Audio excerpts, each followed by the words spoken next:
Victoria's Black Swan Inn is a lush, 35-acre home, cloaked by 100-year-old oak trees in San Antonio, Texas.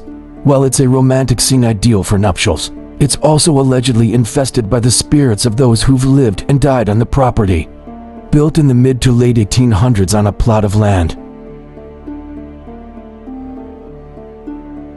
where, 50 years earlier, 60 Mexican soldiers were killed in the Battle of Salafa, the Greek Revival Manor has had a plethora of owners, many of whom were prominent San Antonio socialites and are also said to still be lingering there in the afterlife. Home is where the heart is. There's no place like home. Home is a shelter from storms, but sometimes homes are haunted.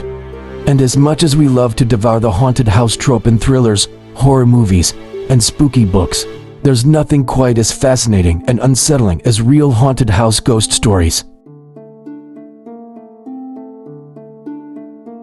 Welcome to Victoria's Black Swan Inn. Once operated as a dairy farm, the barn behind the primary residence is the most haunted building on the property. Many of the earlier occupants, including members of the Ripstein and Mahler families, spent their lives there. Later occupants included sisters Catherine Holbrook and Blanche Woods, Catherine's husband who died at the home, and Blanche's children and grandchildren. Almost all of them are said to haunt the estate. The current owner, Joan Rivera, lives in the stunning home with her family, and while it isn't actually a functional inn, she does partner with local ghost tour companies and has invited paranormal investigators in over the years.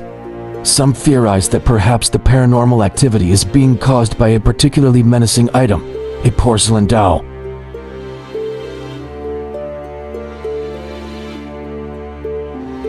The Greek Revival-style plantation house, constructed in 1867, is perched on a grassy hill across the Salafa Creek, just 20 years before it was built. The site is where General Caldwell and his men massacred over 60 Mexican soldiers in the bloody Battle of Salafa, defending the Republic of Texas. Doors would swing open and slam shut at random intervals. Lights would mysteriously flicker on. In one bedroom, where her young children circulated through, they described the presence of a shadow man who would talk to them and sometimes pinch them while they slept. Rivera would notice bruises on her daughter's legs in the mornings following these reports. The Rivera family adopted nightly rituals, setting boundaries with the spirits, which ultimately proved helpful. Respect the spirits and they'll respect you back. The same rules apply to people.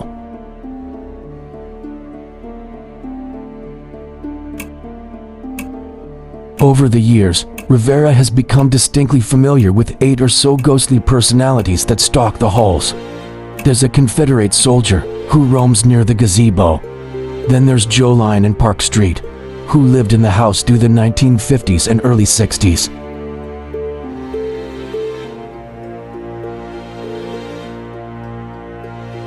Park reportedly hung himself in the home in 1965, though some claim that his death was actually murder.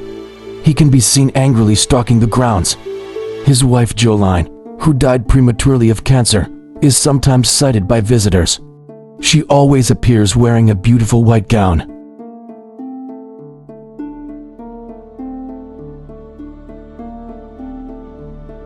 Another spirit that seems to be active is that of Sophie Mahler, who lived there when she was a little girl. Though Mahler died in her 80s, Rivera tells me she often appears to people as a child. Rivera likes to think that Sophie's heaven is when she was here as a little girl. She had the run of the property. She could do whatever she wanted.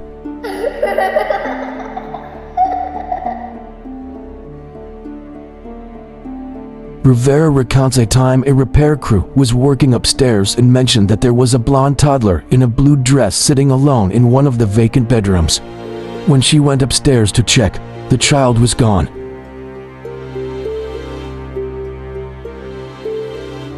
After over 30 years living at the Black Swan, a place entrenched in history that seems to attract and foster paranormal frequencies, Rivera says she typically experiences some sort of paranormal activity on a daily basis.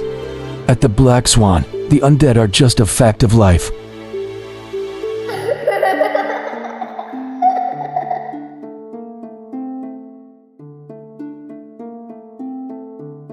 While Rivera mostly takes the position that the spirits cohabitating with her and her family are neutral entities, she does recount one creepy encounter that literally makes my hair stand up.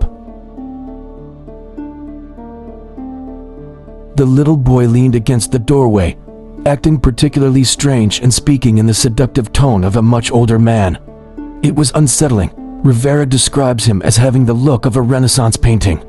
As she scrambled to get him out the door, she asked him his name. Dimitri, he told her. She told him Dimitri is an interesting name. He replied, "Wow, you got it right the first time." She asked him how he got there and where he came from.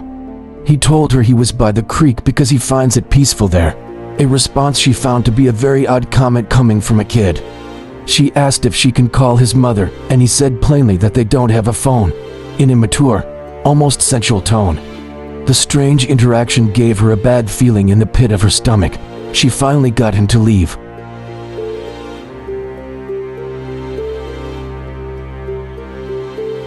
Later, while she's upstairs getting her kids ready for bed, she heard her otherwise friendly dog barking aggressively, yet again. As a mother, alarm bells started ringing in her head. She instructed her children to stay put. It was darker by then, and she went into the kitchen to grab a kitchen knife, just in case. She headed outside to the back porch where the dog was now whimpering. She saw Dimitri, leaning against the old milking barn, trying to blend in. He leans back and he gives me this grin. It's like a super sinister kind of grin, says Rivera. She shouted at him to leave, but he stayed put, baring his teeth at her. She ran inside and called the police. When they arrived, Dimitri was nowhere to be found. She told the officer the child's name. He responded, "Dimitri, what is he, a demon?" She never saw him again, but his presence felt distinctly abnormal. She never forget that feeling, she says. The next day, she took her kids to the old Fedruckers for some burgers. While she was waving at a little girl seated in the same area, she noticed her mother writing Dimitri over and over again on one of the paper menus. I have been touched, burned, scratched, bitten. I've had all kinds of things happen with the paranormal world. But that is probably the most intense, scary thing that's ever happened to me here, she tells me earnestly, her eyes wide. While she has had her fair share of terrifying experiences, she's also had several significant, moving experiences living in the house. Notably, she had an interaction with her late mother, who died in the house in 2012. At this point, the building's reputation was starting to become more widely known, as several ghost hunting television programs featured the building on their shows. One such program was Ghost Adventures with Zach Bagans. The Black Swan still regularly hosts events and experiences, like the popular Haunted Cocktail Hour, and now operates a series of ghost tour. Rivera raised 3 of her 5 children in the building, and still lives there with her partner, a lawyer named Philip Ross. People still get married there.